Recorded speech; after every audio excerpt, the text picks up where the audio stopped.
Please join us in welcoming co-founder and Group CEO of MakeMyTrip, Rajesh Magow, and co-founder and CEO of Yatra Online, Dhruv Shringi, in conversation with Executive Editor and Founding Editor, Schaal.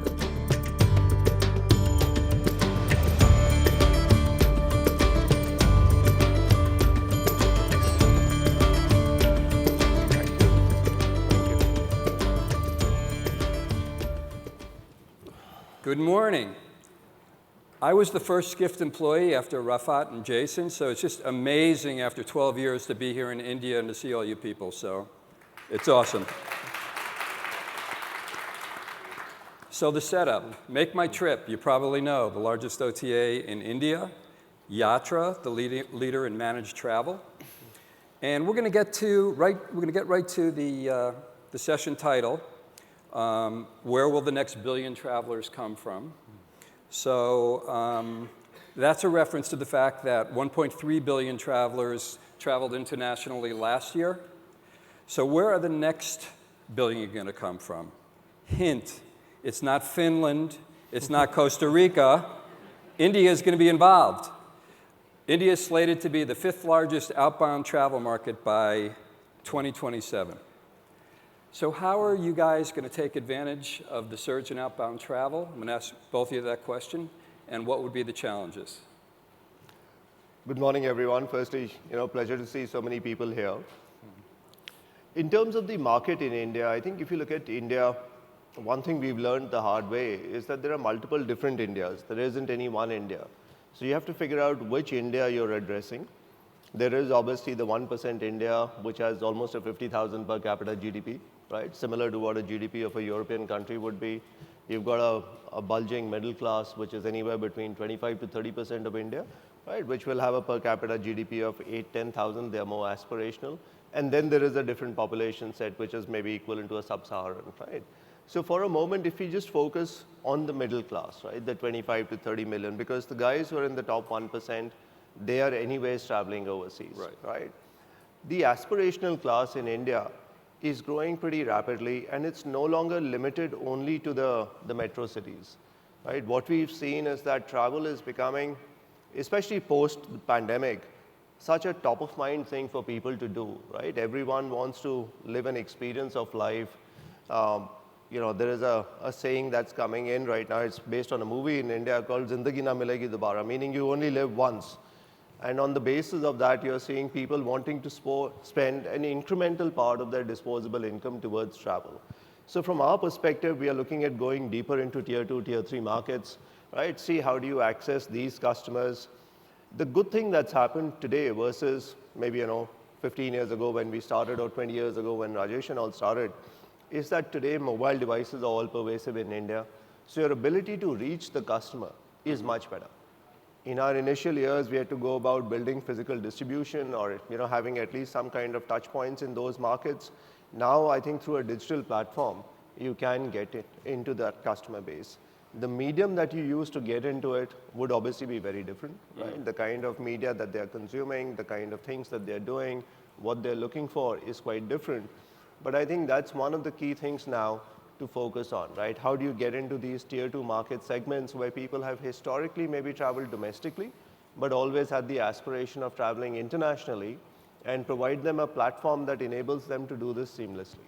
So I imagine that it sounds like where you see the real opportunity is domestic more than outbound. I personally, for sure, see it that way, right? I think there is a huge market out here on the domestic front. The number of experiences which can be curated in the domestic market are also immense. The customer finds it inherently comfortable traveling domestically also. Having said that, I think there is still a large part of aspirational India which views international travel as a really big thing, right? That's the aspirational thing.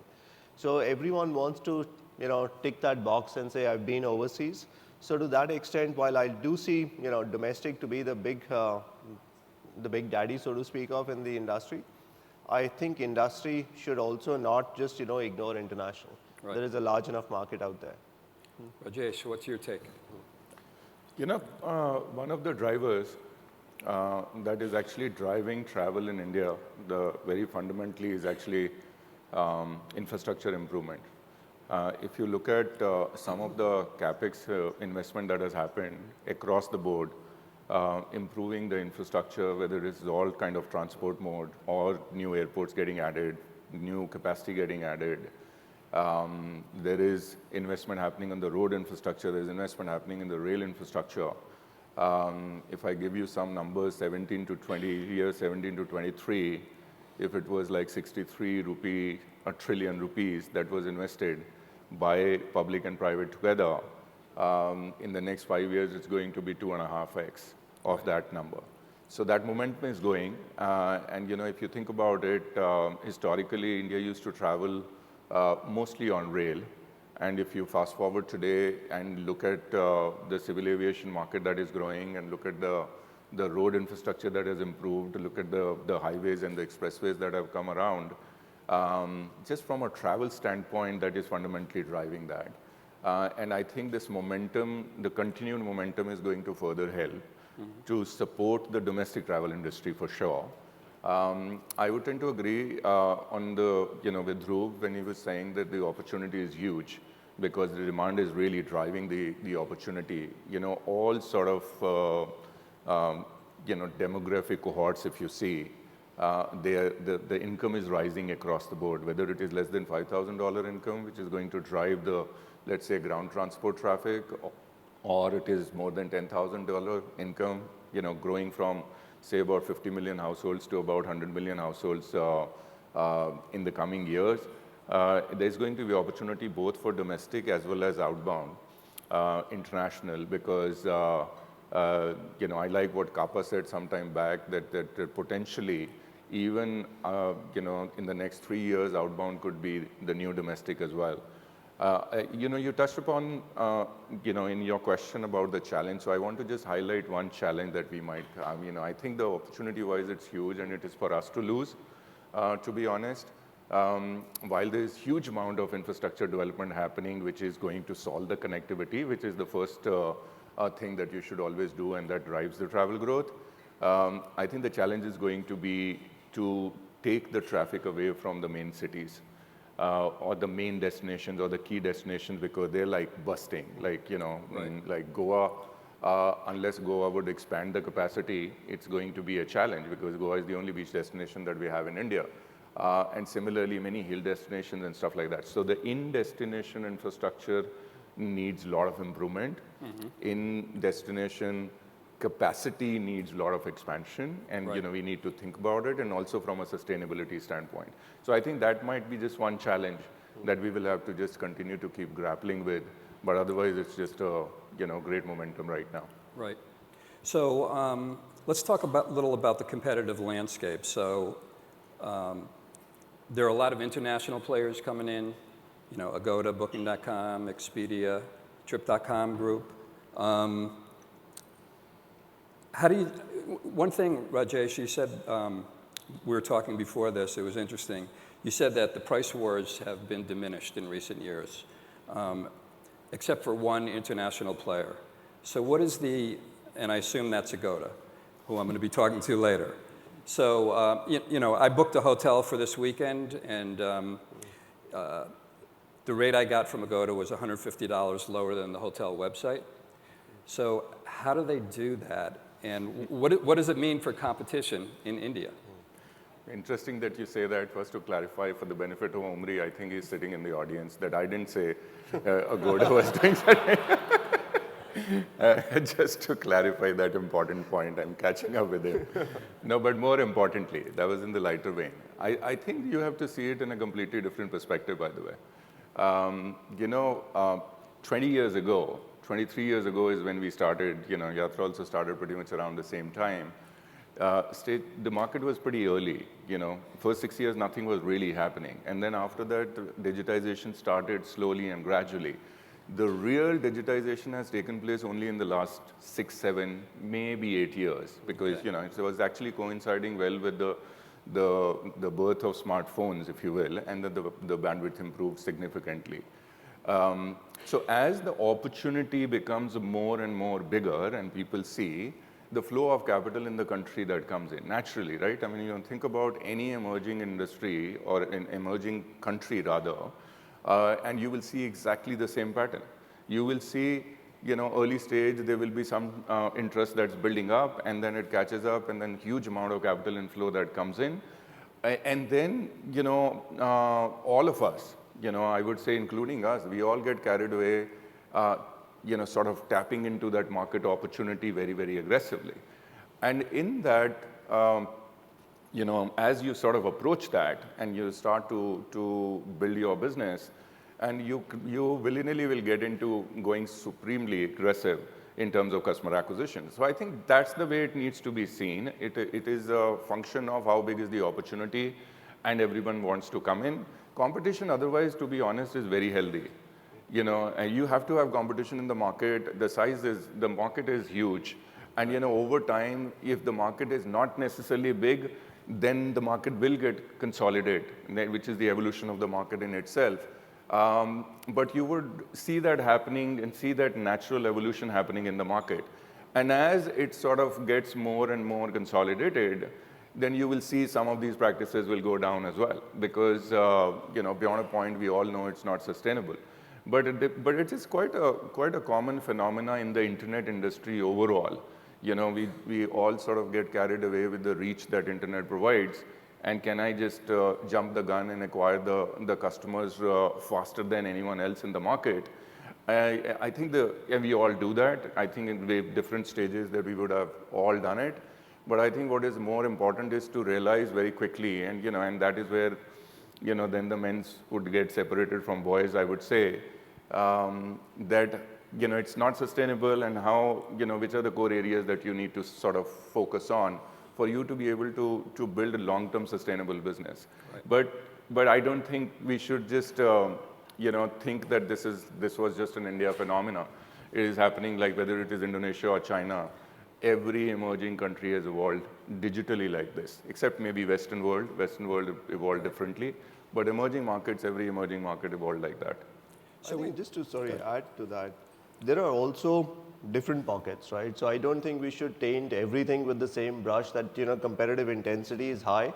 There are pockets where there is high intensity, but there are also now large enough pockets in which intensity is not as high. Mm-hmm. So I think there are avenues. As a company, you will always have to do that trade-off as to which are the battles that you want to pick and choose, and which are the ones you want to really solidify. What are some of the ones where the intensity isn't that high? So I think if I look at enterprise travel, for example, intensity is relatively lower. If I look at surface transport, intensity is lower, okay, right? If I look at the budget hotel of segments as well, there also the intensity is much more rational compared to what's happening at the top end of the market. Mm-hmm. So I think there are many micro cuts within that as well. Even domestic aviation, right? Aviation for the longest period of time was extremely competitive, hyper competitive to the extent, right? But over the last few years, we've seen at least a certain degree of sanity. So what is happening is you might have competition within a range bound, mm-hmm, as opposed to there being just, irrational competition which used to happen earlier. So I think the market has evolved. There will always be these pockets where you will see higher amount of competition for whatever forces, come into the market. But in general, if you were to look at this, I think the market has matured quite significantly from where it was maybe even as recently as 6-7 years ago. Right. So your two companies compete against one another. MakeMyTrip is a leader in leisure travel. It's been starting to do business travel. Dhruv, Yatra is a leader in managed travel and also does leisure travel. You guys meet in the middle, or what? Is there room for more consolidation in the India OTA market?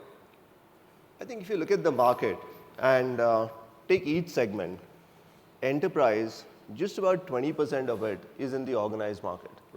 Right? So I personally don't view the battle between MakeMyTrip and us. Okay. I think the battle is between us guys and the rest of the market, and how quickly do we penetrate into that. To me, enterprise is where consumer travel was maybe about 10-12 years ago from an online penetration point of view. It's just about getting onto the S-curve for online penetration. So the focus is in terms of growing and going deeper into the market rather than getting into a head-on battle, which then makes it a zero-sum game. On the consumer side, again, you've got an industry which is growing at 7-8%, and it's a large enough industry, right? We're talking about a $40-50 billion industry growing at 8+%. So there is enough and more headroom, at least that's the way we see it, right? To be able to expand into the market. Right. I think so too. You know, and like I was saying earlier, right? Look at the size of the opportunity and the growth rate. Both if you see it and if you look at the growth rate for India, for example, in the next 10 years, 20 years that everyone is talking about, you will only see this market growing. And when you see market growing, you will have room for many. Right now, it'll be a question of, you know, over the years, who's supposed to be able to execute their strategies better, you know, would be able to continue to grow faster than the others. That's the way it needs to be looked at it, rather than just drawing for the sake of it, drawing battles, you know, between people and stuff like that. To be honest, you know, I think most of the time the respective companies are focusing on executing their own strategies and what needs to be done, rather than getting obsessed about. Certainly, you MakeMyTrip, we don't really. Of course, we will watch the competition and all, but we don't necessarily, you know, get obsessed. Because if you get obsessed with the competition, then how are you going to execute your own strategy, right? You know, what are you going to do for your own expansion plan? So the focus is really on where are we today and what are our plans in the next 5 years and how are we going to execute them. That's really the focus. And then the rest is like, you know, you keep watching and see how it goes. Luckily, we are in a country where the market is growing and growing phenomenally. And if, you know, the overall market is growing, but if you come to the digital market is growing even at a faster rate, right? You know, look at the internet penetration today. What is it, like 49% or something like that? Yeah, 50% internet penetration, but the e-commerce penetration is only about 20%. Right? So, you know, just between the internet penetration and e-commerce penetration, there's a huge amount of headroom. You know, and then if you just add one more very interesting data point that's coming up, and that's going to drive the consumer behavior far more digitally in the country, is about 90 million households that are getting added in the next 5 years are going to be headed by millennials. Now, millennials who were born in liberalized India, and the buying behavior, predominant buying behavior is online, right? So you can see, you know, from an online penetration standpoint, digitization standpoint, if you look at in the country as a whole, there's a huge amount of push. I talked about the physical infrastructure, but the digital infrastructure, the kind of investment that the country has made, you know, talk about UPI as the digital platform, payment platform system, is just phenomenal. I think it's the world #1 in terms of just push on digital front. So all of these are going to be the catalyst for the industry. Right. Let's quickly go to a video from Yatra. यात्री और यात्रा गोल गजब की मात्रा trunk में भर के जंग स्कूल को मारे बंक कोई निकल पड़ा है रास्ते में नो ब्रेक कौन असली कौन फेक एक्सक्यूज मी प्यार के भोले पंख लगा के फंकी फंक कोई So what was behind this campaign? What was your concept for this? Firstly, you know, just to set the context correct so that I don't land up in trouble with him, Ranveer is a very famous actor. Yep. He used to be our brand ambassador before COVID. The concept out here, and he's no longer the brand ambassador, so, you know, just to put that out there. The concept over there was travel with freedom, right? Just go wherever you want, whenever you want, do whatever your heart desires, right? So that was the logic behind that campaign. Yeah. So we're going to start a family squabble because Ranveer stars in your commercial, and we're going to show one from MakeMyTrip starring his wife, Aliyah Bhatt. So it goes to show there's no loyalty in OTA land. But can we show that second video? हाँ एक second रुकिए anniversary gift online लिए wow जैसे ही छुट्टी approve hotel phone करेंगे book करेंगे चलेंगे आगरा आगरा कहाँ राकेश जी घाघरा लिए ऑनलाइन और आगरा ऑफलाइन का मतलब अब छुट्टी अप्रूवल का भेंट नहीं book hotel with no payment अब होटल बुक करो with no payment on MakeMyTrip I did not see that coming. You By know, the way- I'm immersed in by the way, local. Today's local wife, scene. when she became our brand ambassador, she wasn't wife at that point. Oh, really? Okay, I guess And it's she okay. continues to be. I guess it's okay then. Why is pay at the hotel such an important message? Well, no, I think it's a very, okay, let me just give you a little bit of a background to it. For every campaign, there is a science behind it. And eventually when it gets, out there, there's a lot of creativity, but more for execution. But the science behind, and the most important part of that science is the consumer insight. And that is what we end up doing it, going back to the consumers and see what are the key insights that you could possibly pick it up. And when you pick up a particular insight and you think that, and you test it out in the market, right? And there are ways that you can test it out. And then, and this was one of the insights that came up, right? The book now, pay later, overall, globally, in the new fintech age was becoming very, very popular. But I don't know, it will not necessarily, come out from the campaign specifically because this is a very crisp message that we are trying to give it there. But the nuance here was that it was not a classical book now, pay later, in the form of EMI and stuff kind of a product. This was basically working with the partners and saying that you can book at zero and you can cancel 24 hours in advance if you want to. So there was a nuanced sort of approach that we had taken out here to obviously grow the hotel business because there was a huge opportunity. There still is a huge opportunity because the online penetration for the hotel segment relative to the flight segment is much, much lower today, whether it is domestic or international hotels. So that was really the background there. Right. Let's go to an audience question. I was going to ask you about this anyway. When developing a consumer strategy for a destination, should it adopt a universal approach or be tailored to specific regions to account for diversity? I think, India is such a diverse market, right? And each region, each destination tends to have its own nuances.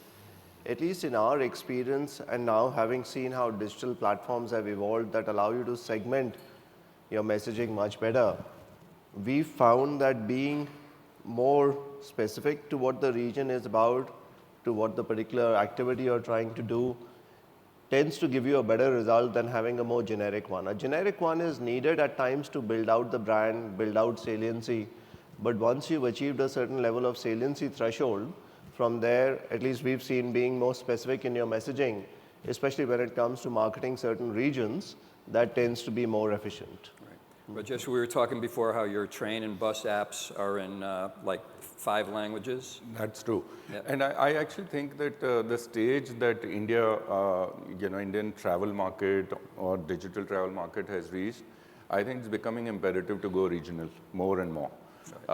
Because that is where there is going to be next 100 million or 200 million or 300 million that is going to come from.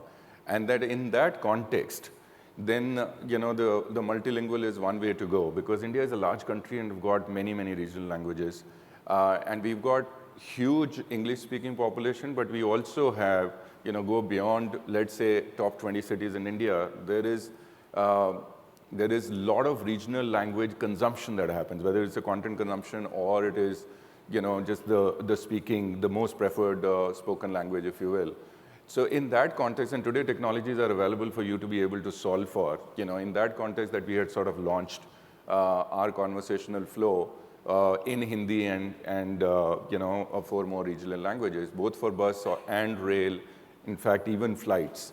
And it's early days, because there's a lot to do, in the internet businesses. It's also about consumer adoption for a particular, conversation flow. And it'll take some time, but I do think that there's going to be future there. And more you go region specific, you would realize in India, every state is a different country in itself. And the tastes are different, their preferences are different, and so on. So I think it's actually good in a way because it probably lends some sort of advantage to the local players who would sort of understand the market really well, it brings it some sort of a moat to the businesses as well. Okay. So I think that's the way to go. Okay, really quick question. It's an audience question. We have just a few seconds left. ClearTrip has become the #2 OTA in India. You guys losing sleep, or are your days done? What's the deal? Yeah, I noticed Dhruv actually reading all the questions, and quickly then he jumped into answering the first one. Because he knew ClearTrip was coming, so he didn't want to talk about that. But listen, we spoke about it. I mean, it's such a huge market. I think it's a bold move for Flipkart or ClearTrip to restart and revive again. But, they might have seen an opportunity. Because clearly if you start thinking about long-term 30 years from now, it's a massive market. And whoever will execute it better will be, sort of growing. No. That's the way I look at it. No winner take all. Dhruv? Yeah. I think again on this, my take is that ultimately acquiring customers in the short run doesn't really solve for anything if you can't retain that customer, right? So if you don't have a strategy for a long-term retention of that customer in a manner that makes sense, and as a public company, I think that's something that both of us constantly have to really think about. That is what I lose sleep about. I don't lose sleep about, let's say, some competitor doing some activity for a month or two. You look well rested anyway. So, thank you both very much. Thank you. Thank you, guys. All right, TG.